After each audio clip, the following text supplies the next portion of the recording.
औरंगजेब 1300 मतांनी पिछाडीवर. पराभवाच्या छायेत दिशाने आघाडी घेतली.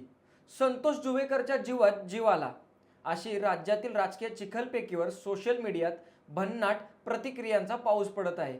आणि महाराष्ट्राची आजची परिस्थिती पाहता असं वाटतं की ज्या महाराष्ट्राने संपूर्ण देशाला दिशा दिली त्याच महाराष्ट्रालाच दिशा देण्याची गरज आहे.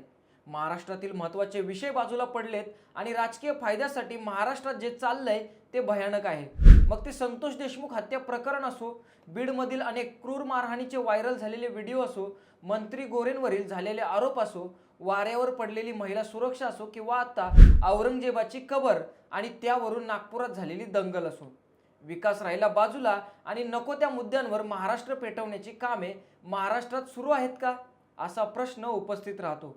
की एखादा विषय दाबण्यासाठी मुद्दाम होऊन दुसरा विषय आणला जातो. राजकीय नेते स्वतःच्या फायद्यासाठी एखादं स्टेटमेंट करतात आणि जेव्हा त्याचे पडसाद उमटतात तेव्हा अनेक तरुणांचे आयुष्य यात उद्ध्वस्त होतात. महाराष्ट्रात सध्या हेच सुरू आहे. ज्या औरंग्याची कबर इतक्या वर्षापासून आहे त्याला सरकारच संरक्षण देतंय.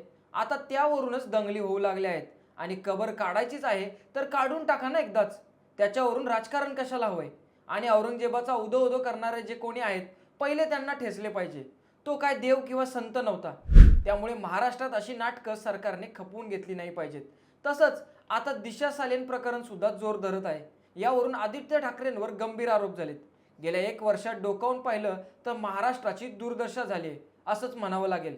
शेतकरी, बेरोजगारी, पर्यावरण, विकासाची कामे राहिली बाजूला आणि धर्म आणि जात लफडी या भोवतीच महाराष्ट्राचं राजकारण फिरत आहे. त्यामुळे आता पुन्हा दिशा प्रकरण जरी वर आलं असलं तरी या सगळ्यात महाराष्ट्रालाच एक दिशा देण्याची गरज वाटू लागली आहे. अनेक प्रश्न आवासून उभे आहेत. त्यामुळे कुठेतरी थांबणं गरजेचं आहे. याबद्दल तुम्हाला काय वाटतं बिनधास्त बोला आणि आपल्या चॅनलला सबस्क्राईब नक्की करा. धन्यवाद.